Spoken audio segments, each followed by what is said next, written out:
Okay, first off, that's the Keurig you're going to be receiving in the mail. These are the pages of the instruction manual that I pulled off the internet. Excuse the table, it's a little messy. At the very back, you can see there's an on-off switch. That's what you're going to see me push on the back of mine in just a moment. Okay. I got this stand for mine that you can get. It's about $18. What's kind of cool is you can store the K-cups in it. Mine's different in a couple of ways. The sides over here are sort of a dark mocha brown. It has additional buttons. The two most important ones are this, which gives you a rinse of extremely hot water to clear out the system, and this one, which is if you just want to have a hot water cup, a cup of hot water, I mean. Sorry, if you just wanted to put a tea bag in. This middle button, as is the same on the one I'm sending you, is the menu, which will bring up everything you need to know, but we're afraid to ask on the screen. This is the left and the right. These move you through the menu. This is the brew button. Now, I'm turning mine on from behind, and you'll see that everything lit up. It's saying not ready, which is correct. If you hear that sound,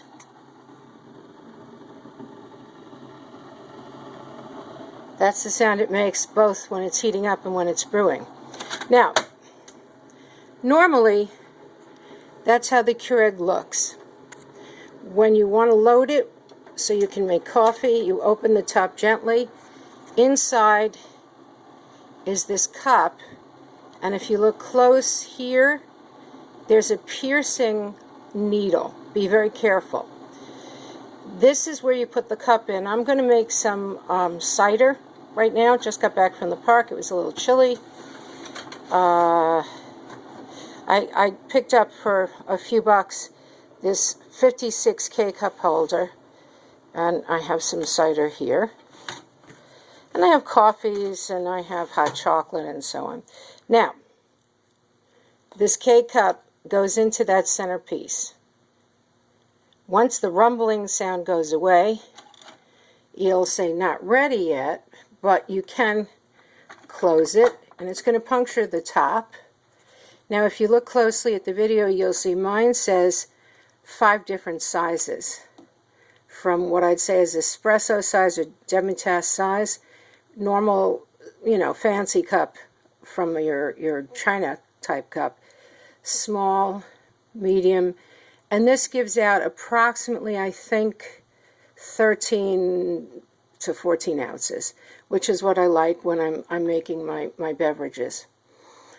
To see what happened, just so you know, if you look very close in the middle, you'll see there was a puncture hole because the underside of this also has a needle, and the water will go through it. When this says ready to brew and the size you've chosen is blinking, what you need to do is definitely put a cup underneath before you touch anything. Please note the blue ring, because that lets you know if you push this button, it's going to happen.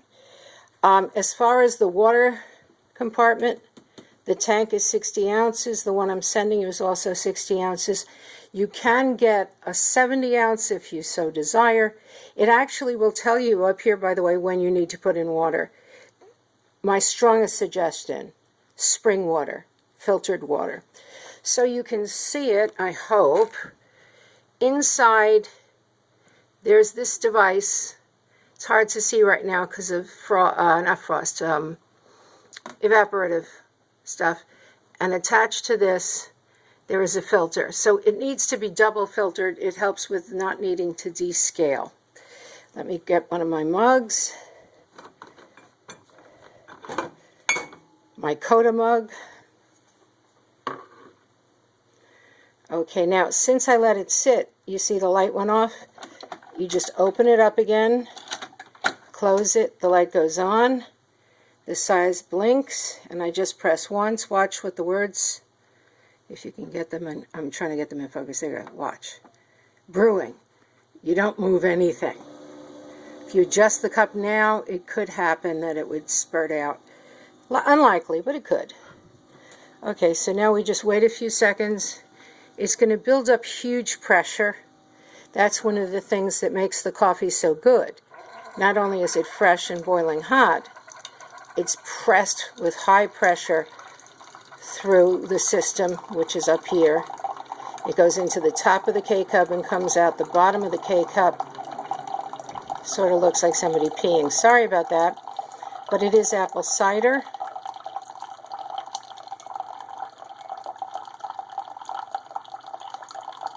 I'm going to see if I can get a pause here because this could take a long time.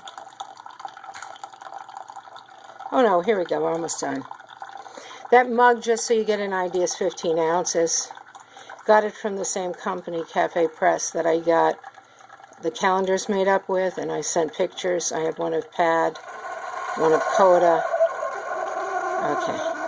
It's not quiet, but it's not obnoxious. Okay, now as soon as it's finished dripping, you hear that sound? Okay. The first thing I always do, and I'm not sure if Marilyn did, is I take this out, hold it by the edges. Whoops, dropped it, sorry. Hold it by the edges because it's hot.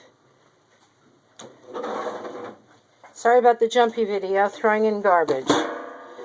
Okay, so now I leave this open so it can dry.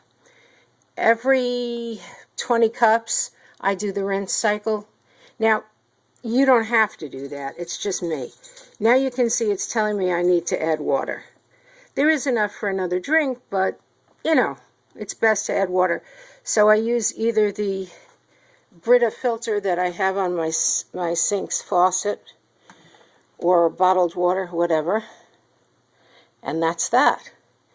Right now, I don't think there's going to be a drink in the near future after this cider. So my personal suggestion, even though they tell you you can either set the clock to go on and off or leave it on, I believe that keeps the element hot, which is going to shorten its lifespan.